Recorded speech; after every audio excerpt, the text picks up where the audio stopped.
बिस्मिल्लाहिर्रहमानिर्रहीम। अस्सलाम वालेकुम नाज़रीन, आप यूट्यूब चैनल देख रहे हैं। मैं इमरान खान हूँ। जलसे रोकने की तमाम कोशिशें नाकाम हो रही हैं, वफाकी हुकूमत की और साथ साथ सिंध की सूबाई हुकूमत की भी, क्योंकि लोग बहुत मोटिवेटेड हैं। लोग इस जलसे को ज्वाइन करना चाहते हैं और लाहौर का जलसा फैसला कुन होता है।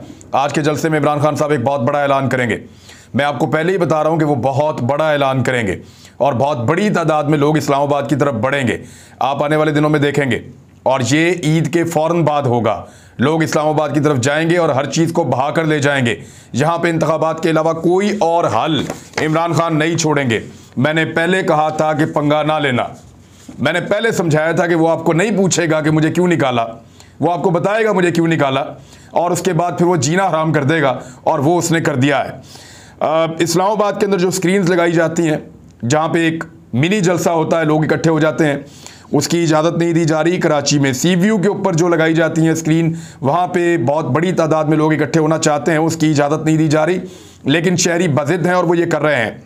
जो रास्ते जाते हैं मीनार पाकिस्तान की जानिब, वहाँ पे रुकावटें खड़ी करने का पूरा तरीक़ाकार बना लिया गया है और उसके लिए किया ये जा रहा है कि ट्रैफिक पुलिस को इस्तेमाल किया जा रहा है कि कुछ भी करें, ट्रैफिक को स्लो करें, कुछ भी करें, ट्रैफिक को इस तरीके से एक जगह से दूसरी जगह मोड़ें कि सारे लोग रस्तों में फंस जाएं और वो जलसागाह तक ना पहुंच पाएं। लेकिन लोग बहुत बड़ी तादाद में जलसागाह की तरफ जा रहे हैं, बड़े मुनज़्ज़म अंदाज में जा रहे हैं और पहुंच रहे हैं धड़ाधड़ जलसागाह में। तमाम रुकावटें अबूर कर रहे हैं, तमाम रुकावटों को पीछे छोड़ रहे हैं। जहां से उनको रास्ता मिलता है वहां से वो निकल जाते हैं। कुछ रुकावटों को उन्होंने हटा दिया है और मीनार पाकिस्तान की जानिब बहुत बड़ी तादाद में लोगों के काफिले पूरे लाहौर से और आसपास के इलाकों से पहुंचना शुरू हो गए हैं। हुकूमत ने बड़ी कोशिशें की हैं, इंटरनेट स्लो कर दो, मुख्तलिफ इलाकों के अंदर बिजली बंद कर दी जाए जिस वक्त जलसा हो रहा हो। तो ऐसा हो नहीं सकता कि आप जलसा ना दिखा पाएँ या आप जलसा दिखाने से लोगों को रोक पाएँ। वजह यह है कि अब तो मोबाइल फ़ोन के ऊपर भी जलसा चलेगा। वजह यह है कि बड़ी बड़ी स्क्रीन्स के ऊपर भी जलसा चलेगा। लोग जनरेटर लगा के देखेंगे, लोग बैटरी लगा कर देखेंगे, लेकिन लोग जलसा ज़रूर देखेंगे। आप इसको रोक नहीं सकते हैं और तमाम तैयारियां हो गई हैं। हम कोशिश करेंगे हमारे अपने यूट्यूब चैनल के ऊपर भी हम इस जलसे को बराह रास्त दिखाएंगे। ख़ास तौर पे जो जलसे की अहम तरीन कार्रवाई है वो सारी की सारी हम यूट्यूब चैनल से नशर करेंगे। अब आ जाएँ कुछ और चीज़ों की तरफ। मुझे मेरे एक सोर्स ने बताया, वो मैं आप तक रख देता हूँ। ये वज़ीर-ए-आज़म हाउस में मेरा सोर्स है। उसने बताया कि इमरान खान ने हमें पिछले 4.25 साल में चाय बिस्किट पे ही रखा है और यहाँ पे कुछ खाबे छाबे पके ही नहीं, खाने ज़्यादा पके ही नहीं, लेविश काम हुआ ही नहीं और हम बड़े तंगी में रहे हैं। लेकिन अब जब से शहबाज शरीफ की हुकूमत आई, रोज़ाना 100-100, 200 आदमियों का वलीमे के टाइप का खाना पकड़ा है। हर तरह के अनवाउ इकसाम के खाने पकाए जाते हैं, धड़ाधड़ खर्चा हो रहा है। जितने पैसे इमरान खान ने 4.25 साल में बचाए हैं, उनकी कसर ऐसा लगता है कि 4 महीने में निकाल दी जाएगी अगर ये हुकूमत यहाँ पर रही तो। 10 दिनों में कोई एक दिन भी ऐसा नहीं है जब यहाँ पे अय्याशी ना हुई हो, जब यहाँ पे फुल टाइम पार्टी ना चली हो, अफ्तार पार्टी, रात के खाने, डिनर, ये वो सब हर चीज़ हो रही है। एक और ख़बर ये है कि जिन लोगों ने शहबाज शरीफ साहब की जेल में खिदमत की थी, मालशिए, दबाने वाले, ख्याल रखने वाले और बहुत सारे लोग, जेल का अमला, कुछ दीगर लोग, उन सबको शहबाज शरीफ साहब ने एक लिस्ट बनाई हुई थी और उन सबसे वादा किया हुआ था। लिहाजा वज़ीर-ए-आज़म पाकिस्तान बनने के बाद उनको प्राइम मिनिस्टर हाउस में बुलाया जा रहा है और उनको वहाँ पे बड़ा प्रोटोकॉल दिया जाएगा। उनके लिए एक अफ्तार पार्टी होगी, उनको तोहफ़े दिए जाएंगे। तो ये शहबाज शरीफ साहब हैं और ये उनके अल्ले तल्ले हैं जो वो पाकिस्तान को चलाने के लिए अब कर रहे हैं। यानी जेल के अमलों को, मालशिए को, खिदमत करने वालों को, खिदमतगारों को जो है वो अब उनको खिदमत का मौका शहबाज शरीफ साहब उनकी खिदमत का मौका हासिल कर रहे हैं, उनको बुला रहे हैं। और ये वो वाला शहबाज शरीफ है जो ये खबर दे रहा था और इसके बारे में एक खबर मौजूद है जिसने ये कहा था कि मुझे हालात वैसे नहीं मिले जैसे हालात मैं चाहता था। कौमी ख़जाना जिस हालत में मिला है वो मेरी ख्वाहिश पूरा करने के काबिल नहीं है। यानी इनकी ख्वाहिश थी कि इससे भी ज़्यादा कोई अय्याशी हो, इनकी ख्वाहिश थी कि इससे भी ज़्यादा कोई जो है वो मौज मस्ती की जाए ऐवान वज़ीर-ए-आज़म के अंदर। जिस तरह ये लोग फातिहाना अंदाज में दाखिल हुए थे तो लग पता जाएगा आपको। कौमी ख़जाना तो आपको बहुत अच्छा मिला है। आप 9 अरब डॉलर का कानून का ख़जाना छोड़ के गए थे और इमरान खान जो है वो भिखारियों के लिए सिर्फ और सिर्फ 22 अरब डॉलर छोड़कर गया है। जितना आप छोड़कर गए उससे दुगने से भी ज़्यादा। लेकिन आपके 9 अरब क्योंकि कानून का ख़जाना था और इनके 22 अरब जो है वो अमरीकी डॉलर्स, वो बहुत कम है। तो ये हिसाब जो है ना, ये पाकिस्तानी कौम को समझ नहीं आएगा। डॉलर की ऊंची उड़ान चल रही है जी। 7 रुपए का डॉलर का इजाफा हो गया पिछले 4 दिन के अंदर। वो सारा मीडिया मुंह पे उंगली रख के बैठा हुआ है, कोई उसके ऊपर बात नहीं कर रहा। जो मीडिया डॉलर के 1 रुपया महंगा होने के ऊपर जमीन आसमान के कलाबे मिला देता था, पाकिस्तान के सारे मीडिया में जो है वो तमाशा लग जाता था। लेकिन 4 दिन के अंदर डॉलर की कीमत में 7 रुपए का इजाफा हुआ है, ऊंची उड़ान चल रही है डॉलर की, किसी को होश ही नहीं है, किसी को ख्याल ही नहीं है, कोई इसके ऊपर बात ही नहीं कर रहा। मेजर रिटायर अदील राजा, इसको गिरफ्तार करने की कोशिश की, इसके घर के ऊपर जो है वो FIA का छापा मारा। हुकूमत ने बहुत कोशिश की इस आदमी को पकड़ दे, लेकिन फौजी है, ट्रेंड है, वो निकल गया और वो पहुंच गया पाकिस्तान से बाहर बरतानिया। अब नवाज शरीफ बरतानिया पहुंच जाए तो बहुत अच्छी बात है। एक आदमी जिसके घर के ऊपर छापे पड़ रहे हैं और गैर कानूनी छापे पड़ रहे हैं, वो पहुंच जाए तो फिर उसको तो आप तनकीद करेंगे। ऐसा नहीं हो सकता। मेरे ख्याल में लोगों ने ठान लिया है कि वो सख्तियां बर्दाश्त करेंगे, मुश्किलात बर्दाश्त करेंगे, लेकिन अपनी जबान बंद नहीं होने देंगे। बहरहाल मैं कुछ फैक्ट्स आपके सामने रखता हूं, हो सकता है भिखारियों को थोड़ी शर्म आ जाए। नंबर 1 ये है कि 20 किलो जो थैला आटे का यहां पंजाब में 233 रुपए महंगा हो गया है शहबाज शरीफ के आने के बाद। खैबर पख्तूनख्वा की हुकूमत ने संभाला हुआ है और 230 रुपए सस्ता वो दे रहे हैं। सिंध में भी आटा महंगा हो गया है। जो फार्मी मुर्गी है जिसका काम हमजा शहबाज करता है, उसका रेट भी निकालता है वो, उसमें एक दिन में 20 रुपए फी किलो का इजाफा हो गया है। कुकिंग ऑयल और घी के अंदर इनकी हुकूमत आने के बाद से अब तक 30 रुपए फी किलो का इजाफा हो गया है। बिजली 5 रुपए यूनिट महंगी हो गई है, 3 रुपए 3.5 रुपए यूनिट मजीद महंगी की जा रही है। 50 किलो का चावल का थैला 500 रुपए महंगा कर दिया गया है। दवाइयों की कीमतें जो हैं उनमें 20% का इजाफा कर दिया गया है इस हुकूमत के आने के बाद। अब इस किस्म की ये रुकावटें डाल रहे हैं कि अब जलसा भी रुक जाए, चीज़ें भी आपके मुताबिक चलती रहें, आप महंगाई भी बढ़ाती रहें और लोग जो हैं वो खामोश रहें। पेट्रोल का बम गिरने लगा है जी, और मैं हैरान हो रहा था जियो न्यूज़ की रिपोर्टिंग के ऊपर कि जब वो इमरान खान साहब के दौर में पेट्रोल 2 रुपये 3 रुपये 5 रुपये बढ़ता था ना, तो वो कहते थे पेट्रोल का बम तैयार, अवाम के ऊपर पेट्रोल का बम फटने लगा है, इस किस्म की खबर देते थे।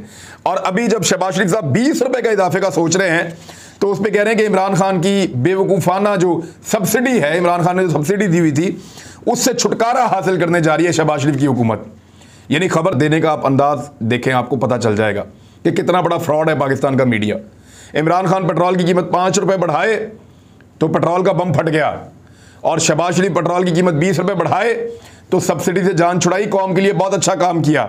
यह है तरीका वारदात। शहबाज शरीफ की हुकूमत आने के बाद दरियाए सिंध में जो ज़मीनों के ऊपर पहले कब्जा हुआ था, जिसको इमरान खान साहब ने छुड़ाया था, लोगों ने ज़ाती शिकारगाहें बनाई हुई थी सरकारी ज़मीनों के ऊपर, वहाँ पे कुछ जंगलात लगाए थे और कुछ जो है वो वहाँ पे जंगली हयात के लिए काम किया था। इमरान खान साहब की उस्मान बुज़दार हुकूमत ने उनके ऊपर हंजरा ख़ानदान ने दोबारा कब्जा कर दिया है कोट अद्दू के इलाके में, और साहिवाल में जो ज़मीनें बाजियाब करवाई गई थी जहाँ पे जंगलात लगाए जा रहे थे, उन ज़मीनों के ऊपर भी जो एक तो नवाज शरीफ साहब की करीबी फैमिली है उन्होंने भी कब्जा किया हुआ था, भट्ट फैमिली ने, और कुछ और लोग हैं जिन्होंने वहाँ पर कब्जा किया हुआ था, मकामी सियासतदानों ने, वो वापस उन ज़मीनों पर बड़ी तेज़ी से कब्जे कर रहे हैं। लोड शेडिंग जो है वो 10 घंटे तक आ गई है। शहबाज शरीफ ने दावा किया था कि उन्होंने इजाफी बिजली बना दी है, तो बना के दें ना पब्लिक को। आप चलाते क्यों नहीं है IPPs, चलाते क्यों नहीं वो बिजली के बनाने के मंसूबे? इसलिए कि आपने बिजली के मंसूबे इतने महंगे लगाए थे कि अब अगर आप बिजली बनाएंगे तो लोगों की कमर टूट जाएगी, लोग बिजली का बिल नहीं दे सकेंगे। मिफ्ता इस्माइल कह कर गए हैं कि सारी सब्सिडी वापस, बिजनेस के अंदर जितनी सहूलियात हैं वो सारी वापस। वो कह कर गए हैं कि तेल और पेट्रोलियम मसनूआत की कीमतों के अंदर अब हम ज्यादा इजाफा करेंगे। कह कर गए हैं कि गैस की कीमत में इजाफा करना पड़ेगा। कह कर गए हैं कि बिजली की कीमत में भी इजाफा करना पड़ेगा। तो ये मिफ्ता इस्माइल साहब IMF से फिर लेने क्या गए हैं जब सारा कुछ पहले ही यहां पे हार कर जा रहे हैं। ये है जी सूरत हाल इस वक्त। और इमरान खान साहब के जलसे के बारे में आपको बता दूं कि ये एक तारीखी जलसा होने जा रहा है। इसके बाद लोग इस्लामाबाद की तरफ बढ़ेंगे और बहुत तेजी से बढ़ेंगे और आपको बढ़ते हुए नजर आएंगे। ये हुकूमत नहीं चल सकती, इंपोर्टेड हुकूमत नामंजूर का ट्रेंड भी नहीं टूट रहा और लोग इस हुकूमत को चलने भी नहीं देंगे, क्योंकि इस हुकूमत ने एक भी वो रिलीफ नहीं दिया अभी तक पब्लिक को जिसके वादे करके और जिसके दावे करके ये हुकूमत आई थी। अब एक मैं आपको बयान बता देता हूं, और वो बयान पढ़ने से पहले एक तो तारिक फातमी को वापस हटा दिया गया 24 घंटे के अंदर अंदर। ऐसा करारा डंडा पड़ा है सर के ऊपर कि डॉन लीग्स में ये बंदा हमने निकलवाया था, इस बंदे ने जलील करके रख दिया था पाकिस्तान को, उस वक्त की हुकूमत को भी, और उस वक्त जो फौजी क़यादत थी और जितने भी फौज के अंदर लोग हैं उनको बड़े तहफ़्फ़ुज़ात थे कि आप पाकिस्तान के खिलाफ ही, पाकिस्तान की फौज के खिलाफ ही चल पड़े। तो ये तारिक फातमी जो अमेरिका का ख़ास आदमी था, इसको कल शहबाज शरीफ ने लगाया था, आज इसको हटा दिया है 24 घंटे के अंदर अंदर। तो अब आपको पता चलेगा रोज़ाना इस तरह के यू टर्न होंगे, रोज़ाना इस तरह की चीज़ें होंगी। मरियम नवाज़ कह रही है कि मैंने अपने अब्बू के पास जाना है और मुझे यहाँ से दोबारा मेरा पासपोर्ट दिया जाए। पूछने की क्या ज़रूरत है, जाइए जाके अपना पासपोर्ट लीजिए और ट्रैवल कीजिए। और अदालत से उन्होंने रुजू किया है। और मैं आपको फिर वो जुमला बोल दूँ कि शरीफ ख़ानदान का कोई फ़र्द जब ये फ़ैसला कर ले कि उसने पाकिस्तान की अदालतों से इंसाफ लेना है, तो फिर दुनिया की कोई ताकत उन्हें पाकिस्तान की अदालतों से इंसाफ लेने से नहीं रोक सकती। जल्द उनका पासपोर्ट उनके पास होगा। ये तो सिर्फ एक कागजी कार्रवाई है। पासपोर्ट लेकर फिर वो पाकिस्तान से बाहर जाएंगी, उम्रा करेंगी अपने अब्बू के साथ, और फिर वो जिस तरह पाकिस्तान में आएंगे वो सारी कहानी आपके सामने है। चीफ जस्टिस ऑफ पाकिस्तान ने एक स्टेटमेंट दिया है। मुझे उस स्टेटमेंट पे काफ़ी दुख हुआ है, लेकिन बहुत सारे लोगों को अब छुड़ाया जा रहा है अदालतों के ज़रिए से, इदारों के ज़रिए से। यानी FIA ने साबिक MD PIA एजाज हारून, जो जरदारी साहब के दौर में बहुत करप्शन करके गया, उसके खिलाफ इंक्वायरी बंद कर दी है। ऐसे ही बहुत सारी इंक्वायरियाँ चुप करके रोज़ाना बंद हो रही हैं और होती चली जाएंगी।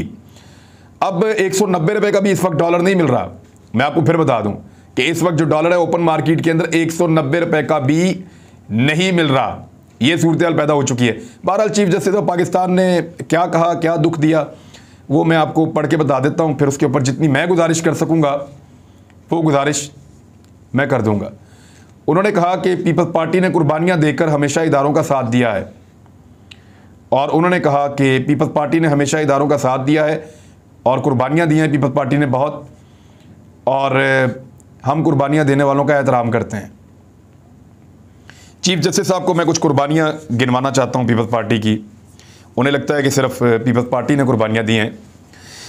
आइन और कानून की खिलाफ वर्जी करने पर इसी अदालत ने इसी पार्टी पीपल्स पार्टी के एक वज़ीर आज़म को घर भेजा था आइन और कानून की खिलाफ वर्जी करने पर चंद साल पहले।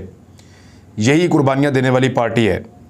अभी जो जरदारी साहब ने इस्लामाबाद के अंदर हॉर्स ट्रेडिंग का एक बाज़ार गर्म किया और जो इस मुल्क के आइन और कानून के साथ खिलवाड़ किया है, वो भी एक शानदार किस्म की कुर्बानी है जिसको मिसाल के तौर पे याद रखा जाएगा। साबिक वज़ीर आज़म यूसुफ रज़ा गिलानी का बेटा, सरेआम वीडियो उसकी मौजूद है, वो लोगों को ख़रीद रहा है, करोड़ों की ऑफ़र्स कर रहा है। ये भी एक शानदार कुर्बानी थी इस ख़ानदान की जिस पे कोई अदालत नहीं बोली। खैबर पख्तूनख्वा में इनके पास सिर्फ 7 MPs थे और इन्होंने 2 सेनेटर्स बनवा लिए, जो नामुमकिन था। ये भी एक जमहूरियत के लिए और आइन और कानून के लिए पीपल्स पार्टी की एक बड़ी कुर्बानी है।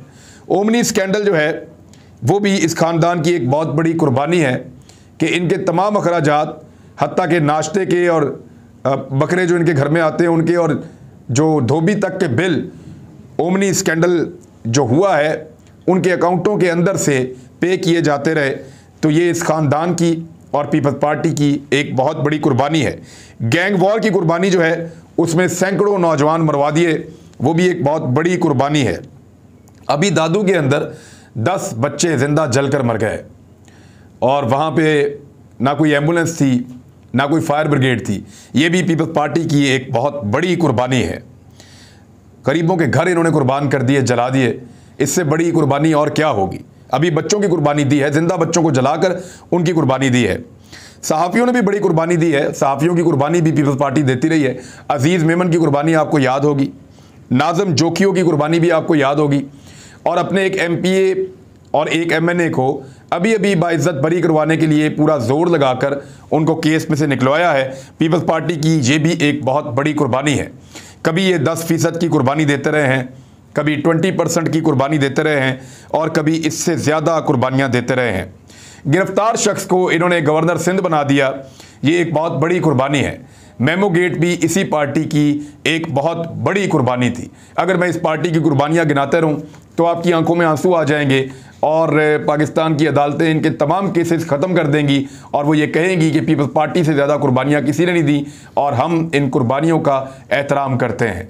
यानी पॉलिटिकल पार्टी के फ़ायदे के लिए अगर स्टेटमेंट इदारों से निकलेंगे तो फिर तो पॉलिटिकल पार्टीज उन स्टेटमेंट्स को इस्तेमाल करेंगी अपने पॉलिटिकल फ़ायदे के लिए, और फिर अदालतें ये क्लेम कैसे कर सकती हैं कि उनका किसी भी पार्टी के साथ या उनका किसी भी सियासी मामले के साथ कोई वाबस्तगी नहीं है और वो बिल्कुल गैर जानिबदार होकर फैसले करते हैं।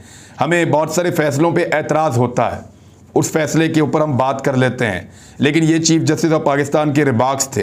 इन रिमार्क्स से एक आम पाकिस्तानी के तौर पे मैंने ये तासुर लिया कि अदालत ये समझती है कि पीपल्स पार्टी कुर्बानियाँ देने वाली एक शानदार जमात है, जबकि मुझे एक आम आदमी के तौर पे, एक आम पाकिस्तानी के तौर पे, एक आम सिंधी के दिल से आप पूछें, कराची के किसी शहरी के दिल से आप पूछें कि जब पानी ज़्यादा आता है तो कितना ज़्यादा आता है।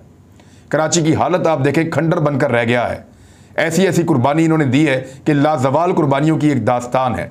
तो हमें यह महसूस होता है कि एक ऐसी पार्टी फेवरेट बन रही है जिस पार्टी ने लोगों के साथ बहुत जुल्म किया है। अब तक के लिए इतने, अपना ख्याल रखिएगा, अपने इस चैनल का भी। अल्लाह हाफ़िज़।